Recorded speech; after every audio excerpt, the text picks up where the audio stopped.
Good morning, have a good day, have a good life. It's enjoy life. Update tayo ngayon. Dahil sa malakas na ulan kanina, mula pa kagabi. Ayan, baha na naman yung Dimol. Pero guys, mamaya naman din, mawawala na rin naman yan. So, pansamantagal lang yun. Ayan. That's the situation here at the Dimol, Boracay. October 27, Monday, 2 p.m.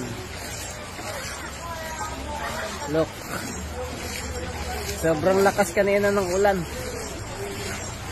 So heavy rain.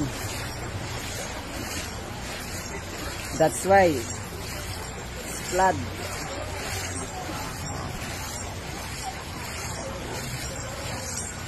Pansin niyo yan guys. Pero continue pa rin naman sila. Open pa rin naman sila lahat dito. So baha lang yan. Huwag tayo matakot sa baha. Yung mga guests na mga turista. Enjoy pa rin naman sila. Wala naman din silang choice. Saan sila dadaan?